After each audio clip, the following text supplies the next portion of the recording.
نصلي على رسوله الكريم أما بعد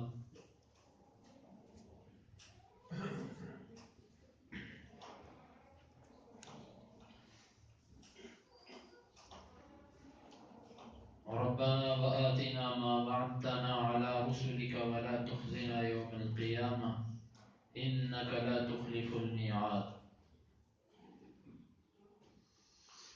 جنت اور جہنم یہ اللہ رب العزت کی دو نشانیاں ہیں. جنت یہ اللہ تعالیٰ کی رحمت کی نشانی ہے اور جہنم یہ اللہ تعالیٰ کے غضب اور اس کے غصے کی نشانی ہے. حدیث کے اندر آتا ہے کہ نبی صلی اللہ علیہ وآلہ وسلم نے فرمایا کہ خود جنت بھی اللہ رب العزت سے سوال کرتی ہے اور جہنم بھی اللہ رب العزت سے سوال کرتی ہے. جنت سوال کیا کرتی ہے؟ جو بندہ جنت مانگتا ہے اللہ رب العزت سے، بعض روایات کے اندر آتا ہے کہ دن میں 3 دفعہ اور بعض روایات میں دن میں 7 دفعہ. بعض محدثین نے روایات پر کلام بھی کی ہے. جو جنت مانگتا ہے اللہ تعالیٰ سے، جنت خود اللہ سے کہتی ہے کہ یا اللہ اس کو میرے اندر بسا دو. اور جو بندہ جہنم سے پناہ مانگتا ہے، جہنم خود کہتی ہے کہ میرے مالک یہ بندہ میرے سے پناہ مانگتا ہے تو اس کو میرے سے پناہ عطا کر. جنت بھی سوال کرتی ہے. پھر فرشتے بھی سوال کرتے ہیں. نیکوں کے لیے جنت کا سوال اور بروں کے لیے ان کے برے انجام کا سوال. اور پھر انسان کو بھی نبی صلی اللہ علیہ وسلم کی حدیث سے ترغیب ملتی ہے کہ وہ اللہ سے سوال کرے، کیونکہ اللہ رب العزت نے سوال کو بھی اللہ نے پیدا کیا. جس چیز کا سوال کیا جائے گا وہ بھی اللہ نے بنائی اور سوال کرنے والے کو بھی اللہ نے بنایا. اور اللہ تعالیٰ کا اصول یہ ہے اللہ یغضب ان ترکت سؤالہ، اللہ غصے میں آتے ہیں اگر تم اس سے سوال چھوڑ دو گے.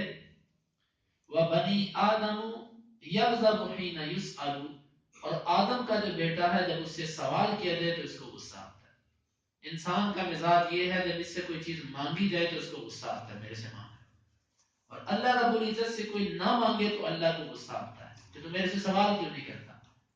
اس لیے جنت کا ایک حق یہ ہے کہ اللہ سے اس کا مطالبہ کیا جائے اور جہنم سے پناہ مانگی جائے. کچھ صوفیاء کرام ایسے ہیں کہ ان کے ہاں یہ مقولہ مشہور ہے مجھے جنت نہیں چاہیے، مجھے صرف اللہ کی رضا چاہیے.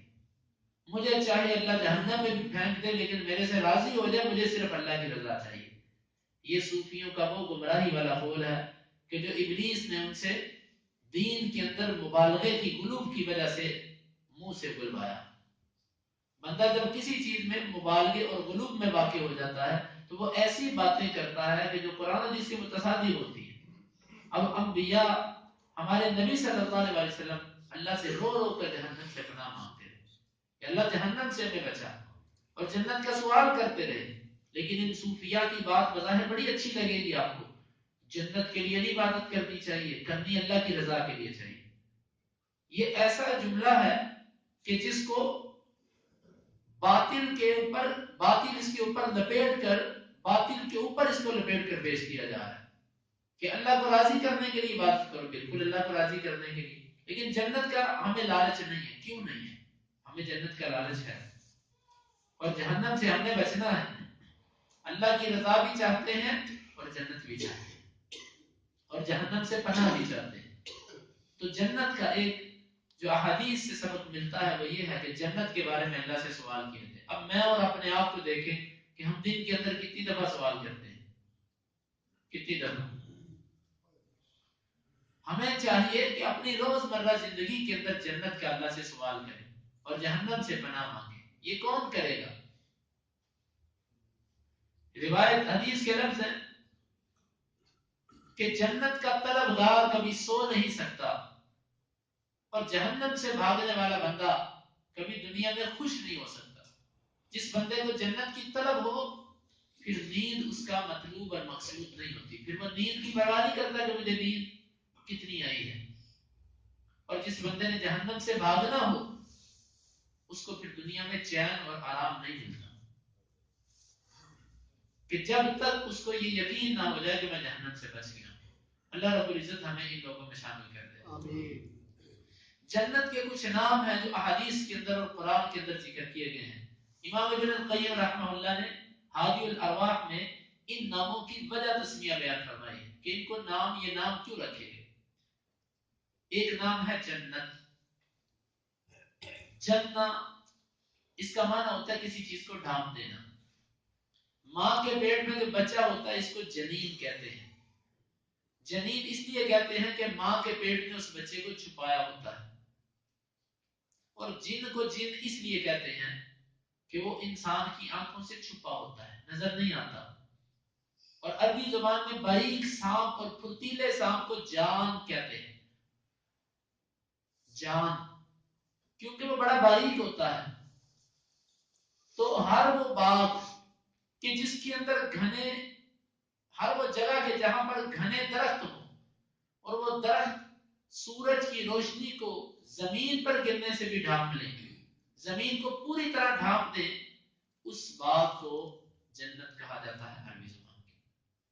تو جنت کو جنت اس لیے کہا گیا ہے کہ اس کے اندر کثرت سے درخت ہے۔ نبی صلی اللہ علیہ وسلم کو جب معراج کروائی گئی تو ابراہیم علیہ السلام نے ایک پیغام دے کر بھیجا کہ محمد صلی اللہ علیہ وسلم اپنی امت کو جا کر یہ پیغام دیجئے کہ جنت کی زمین بڑی زرخیز ہے، لیکن ابھی تک یہ چٹیل میدان ہے، اس میں درخت لگاؤ۔ کس طرح؟ سبحان اللہ، الحمدللہ، اللہ اکبر، لا الہ الا اللہ، یہ جنت کے درخت ہے۔ کثرت سے پڑھو اور اس میں درخت لگاؤ۔ جنت کو جنت اس لیے کہا جاتا ہے۔ جنت کا دوسرا نام ہے دار السلام، اس کا مطلب ہے سلامتی والا گھر۔ جنت کو دار السلام اس لیے کہا جاتا ہے کہ جو چیز جس کا نام مصیبت ہے، جس کا نام پریشانی ہے، جس کا نام غم ہے، اس سے انسان کو اس جگہ پر سلامتی مل جائے گی۔ نہ اس میں بیماری، نہ اس میں تھکاوٹ، نہ اس میں نیند، اور نہ اس میں اکتاہٹ، اور نہ اس میں بور پن، یہ چیزیں وہاں پر ہوں گی ہی نہیں۔ حتیٰ کہ نبی صلی اللہ علیہ وسلم نے فرمایا کہ وہ کھانا کھائیں گے، لا یبولون ولا یتغوطون، آپ نے فرمایا نہ وہ پخانہ کریں گے، نہ وہ پیشاب کریں گے، نہ ان کو ناک سے فضلہ آئے گا، اور نہ کوئی بلغم اور نہ کوئی تھوک۔ صحابہ نے پوچھا تھا کہ نبی وہ کہاں جائے گا کھایا پیا؟ آپ نے فرمایا کہ ایک پسینہ آئے گا، اس کے ذریعے پانی ہضم، کھانا ہضم، پسینہ نکلے گا، لیکن وہ پسینہ کیسا ہوگا؟ آپ نے فرمایا خوشبودار پسینہ ہوگا۔ اور ایک ڈکار آئے گا، وہ ڈکار ایسا ہوگا کستوری کی طرح خوشبو والا ڈکار ہوگا، اور سارا کھانا غائب ہو جائے گا۔ وہ کہاں جائے گا؟ یہی میرے اللہ کی کاراگری ہے، کسی کو نہیں سمجھ اس کی، کسی قسم کی تکلیف اور پریشانی ہے۔ نہ کبھی یہ ہوگا کہ کھانا زیادہ کھایا، اور نہ کبھی یہ ہوگا کہ کم کھایا، نہ کبھی یہ ہوگا کہ کھانا طبیعت کے موافق نہیں تھا۔ ہم روزمرہ زندگی میں کتنی چیزیں کھاتے ہیں، چند چیزیں ہوتی ہیں جو ہمارے مزاج کے موافق آتی ہیں، لیکن جنت کے اندر ایسے نہیں ہوگا۔ دار السلام، سلامتی ہر چیز۔ اور اس کا ایک معنی یہ بھی ہے کہ وہاں پر ہر طرف امن ہی امن، سلامتی ہی سلامتی۔ اللہ رب العزت بھی جنتیوں کو سلام کریں گے، اور جنتی آپس میں جب ملیں گے تو ایک دوسرے کو سلام کریں گے، گویا کہ وہاں پر سلامتی ہی سلامتی، خوشیاں ہی خوشیاں، بہاریں ہی بہاریں۔ اس لیے جنت کا نام دار السلام بھی رکھا گیا۔ اس کا ایک نام دار الخلد ہے، ہمیشگی کا گھر۔ اس کو دار الخلد اس لیے کہا جاتا ہے کہ جو اس جنت میں چلا جائے گا وہ کبھی اس جنت سے نہیں نکالا جائے گا، اس کو کبھی موت نہیں آئے گی، کبھی موت نہیں آئے گی اس بندے کو۔ اور نبی صلی اللہ علیہ وسلم نے فرمایا کہ انسان کی زندگی ایک ہی رہے گی، ڈھلے گی نہیں۔ مثلا عمر 33 سال ہے تو 33 سال ہی رہے گی، نہ بڑھے گی اور نہ کم ہوگی۔ انسان کا چہرہ، اس کا جسم وقت گزرنے کے ساتھ ساتھ کمزور ہوتا ہے، لیکن جنت کے اندر اس سے جسم کمزور نہیں ہوگا، کیونکہ یہ دار الخلد ہے. اس کے اندر بلکہ یہ ہوگا کہ ایک ہوا چلا کرے گی جو جنتیوں کے چہروں پر جب پھرتی جائے گی تو اللہ تعالیٰ ان کے حسن کو مزید بڑھاتے جائے گا. وہاں پر حسن ہی بڑھتا جائے گا، وہاں پر صحت اور تندرستی ہی رہے گی ہمیشہ.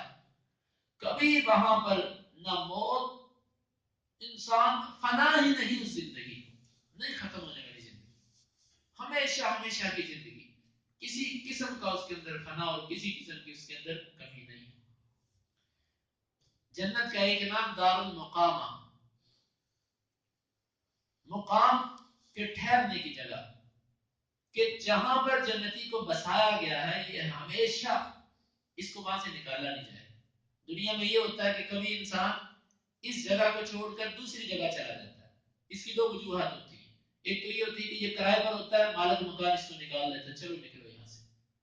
یا دوسری وجہ یہ ہوتی ہے کہ اس کو اپنا علاقہ پسند نہیں آتا، اس کو کوئی اور علاقہ زیادہ اچھا لگتا ہے، یہ ادھر چلا جاتا ہے. یہ علاقہ پسند بھی ہوتا ہے، اس کی کوئی مجبوری بن جاتی ہے اس علاقے کو چھوڑنا. فرمایا جنت دار المقامہ ہے، کہ وہاں پر جس جگہ پر ایک مرتبہ آپ کو جو مقام ملا ہے وہ مقام اتنا خوبصورت ہوگا، اتنا زبردست ہوگا کہ کبھی آپ کو وہاں سے نہ نکالا جائے گا اور نہ آپ نکلنے کی خواہش کرو. جنت کا کمال یہ ہے کہ اس کے 100 درجے ہیں، جو بندہ جس درجے میں ہوگا وہ سمجھے گا میں سب سے بہتر. دنیا کے اندر تو یہ لالچ آتا ہے کسی اونچے مقام والے کو دیکھ کے بندہ کہتا ہے کہ میں وہ حاصل کر لوں، لیکن جب کوئی جنت میں چلا جائے گا تو یہ ایک بیماری ہوتی ہے حسد. یہ پھر جنت میں نہیں ہوگی، کیونکہ جنت میں جب بندہ جائے گا تو ہر قسم کی بیماریاں نکل جائیں گی، پاک صاف ہو کر جائے گا. دار المقام ہمیشہ ایک ہی جگہ پر رہے گا، گھومنے پھرنے کے لیے جائے گا، سیر و تفریح کے لیے جائے گا، مقام اس سے اس کو نکالا نہیں جائے گا. اور جنت کے ناموں میں سے ایک نام کہ جنت دار الحیوان، وہ اصل زندگی ہے. حیوان اصل زندگی. جنت کا یہ نام اس لیے رکھا گیا ہے کہ حقیقی زندگی کہ جس میں انسان کی لذت کبھی خراب نہیں ہوگی، یہ صرف اور صرف جنت کی زندگی ہے. دیکھو ہم دنیا کے اندر ایک گھر بناتے ہیں، ہم اس کو ٹائلیں لگاتے ہیں، ہم اس کے اوپر بڑا روپیہ پیسہ خرچ کرتے ہیں، بڑا خوبصورت اس کو بناتے ہیں، لیکن پھر کیا ہوتا ہے؟ پھر موت. وہ گھر چھوڑ کے چلے گئے. کتنے لوگوں کے بارے میں سنتے ہیں کہ انہوں نے گھر بنایا، لاکھوں روپے کروڑوں روپے لگا کر گھر بنایا، لیکن ان کو وہاں پر رہنا نصیب نہیں ہوا. کیا فائدہ ہو؟ اصل گھر بنانے کے لیے کوئی محنت نہ کی. جس گھر بنانے پر پیسے نہیں لگتے، صرف تھوڑی سی محنت لگتی ہے، اس گھر کے لیے کوشش نہ کی. اور دنیا کا ایک عارضی اور مٹی کا گھر بنا. مٹی سے کھیلنا کس کا کام ہے؟ مٹی سے جی لگانا کس کا کام ہے؟ بچوں کا کام. عقل مند آدمی مٹی سے نہیں کھیلتا. اس مٹی کی زندگی، مٹی کے گھروں سے جی لگانا اور مٹی کی بنی ہوئی چیزوں کے ساتھ ہی اپنے دل کو بسا لینا، یہ بچوں کا کام ہے، عقل مند لوگوں کا کام نہیں ہے. عقل مند آدمی وہ ہوتا ہے کہ جو اپنی زندگی کی فکر کرتا ہے. دیکھو یہ دنیا کی زندگی تیزی سے گزر رہی ہے. اللہ کی قسم آپ شاید کاروبار میں تو ترقی کر رہے ہو، لیکن یہ کوئی ترقی نہیں کہ جب تک آپ کے اعمال کے اندر ترقی نہیں آ رہی. جب تک میرے اعمال بہتر نہیں ہو رہے یہ کوئی ترقی نہیں. اور اصل فکر اور اصل غم یہ ہونا چاہیے کہ زندگی گزرتی جا رہی ہے. دیکھو اب وقت اتنی تیزی سے گزر رہا ہے، یہ کل جمعہ تھا اور آج پھر جمعہ. اس لیے بھائیوں جتنی کوشش کر سکتے ہیں ہم کریں آخرت کو حاصل کرنے کے لیے. وہی اصل زندگی ہے، اس کو بہتر بنانے کے لیے کوشش کیجیے. یہ تو ہم ایک کمرہ امتحان میں بیٹھے ہیں، نہ جانے کب گھنٹی بجے اور ہمارا پیپر چھین لیا جائے اور ہمیں کمرہ امتحان سے باہر نکال دیا. یہ دنیا کمرہ امتحان ہے، ہمارے اعمال وہ ایک پیپر ہے جس کو ہم حل کر رہے ہیں. اچانک گھنٹی بجے گی، ہم سے پیپر چھینا جائے گا، دنیا سے باہر نکال دیا جائے گا. دنیا کی زندگی. اور جنت کے ناموں میں سے ایک نام جنت المأوا. مأوا کا مطلب ٹھکانہ، کہ وہ ایسی جگہ ہے کہ جب انسان مر جاتا ہے روحیں بھی وہاں پر جا کر ٹھکانہ بناتی ہیں. اور جنتی بھی وہاں پر جا کر اپنا ٹھکانہ بنائیں گے. تو یہ اس لیے اس کو جنت المأوا بھی کہا جاتا ہے. جنت کے ناموں میں سے ایک نام فردوس بھی ہے. فردوس اس کا نام اس لیے ہے، فردوس بعض مفسرین کے مطابق یہ رومن زبان کا لفظ ہے، رومی زبان کا، اور اس کا معنی بھی باغ ہوتا ہے. ویسے تو جنت الفردوس ایک خاص طبقے کا نام ہے، لیکن پوری جنت پر بھی کبھی فردوس کا لفظ بولا جاتا ہے. تو یہ اس کو فردوس اس لیے کہا جاتا ہے کہ یہ ایک باغ ہے. اور اسی طرح جنت کے ناموں میں سے جنت عدن بھی ہے، وسط والی جنت، بہترین جنت. تو یہ ساری کی ساری جنت کو بھی جنت عدن کہا جاتا ہے، کیونکہ وہ اللہ کی نعمتوں سے، اللہ کی رحمتوں سے بھرپور ہے. تو بھائیو، جنت کے یہ مختلف نام ہیں جو قرآن کے اندر ذکر ہوئے. ممکن ہے اس سے زیادہ نام بھی کچھ ہوں، لیکن چند نام میں نے آپ کے سامنے رکھے اور ان کا کچھ معنی مناسبت بیان فرمائی. اب ہمیں یہ چاہیے کہ اللہ رب العزت سے کثرت سے اس جنت کا سوال کریں اور جہنم سے پناہ مانگیں. اللہ رب العزت ہمیں ان لوگوں میں شامل کر دے کہ جو اس جنت کے حقدار ہیں. اور نبی صلی اللہ علیہ وسلم نے فرمایا کہ جب بھی اللہ سے سوال کرو تو جنت الفردوس کا سوال کرو یقیناً. اور میں ایک اور بات کہوں گا کہ جب بھی اللہ تعالیٰ سے مانگو، نبی صلی اللہ علیہ وسلم کا ساتھ مانگو. اللہ کے ہاں کچھ کمی نہیں ہے کہ اللہ جنت الفردوس میں تیرے نبی کا ساتھ چاہتا ہوں، تیرے نبی صلی اللہ علیہ وسلم کا ساتھ، صحابہ کا ساتھ. ہم جب چاہیں ان سے ملیں، جب چاہیں ان کو دیکھیں. اللہ رب العزت ہمیں وہ اعمال کرنے کی توفیق عطا فرمائے. اللهم انفعنا بما علمتنا وعلمنا ما ينفعنا وزدنا علما. اللهم اقسم لنا من خشيتك ما تحول به بيننا وبين معصيتك، ومن طاعتك ما تبلغنا به جنتك، ومن اليقين ما تهون به علينا مصائب الدنيا. متعنا اللهم بأسماعنا وأبصارنا وقواتنا أبدا ما أحييتنا، واجعله الوارث منا، واجعل ثأرنا على من ظلمنا، ولا تجعل مصيبتنا في ديننا، ولا تجعل الدنيا أكبر همنا ولا مبلغ علمنا، ولا تسلط علينا من لا يرحمنا. وآخر دعوانا أن الحمد لله رب العالمين.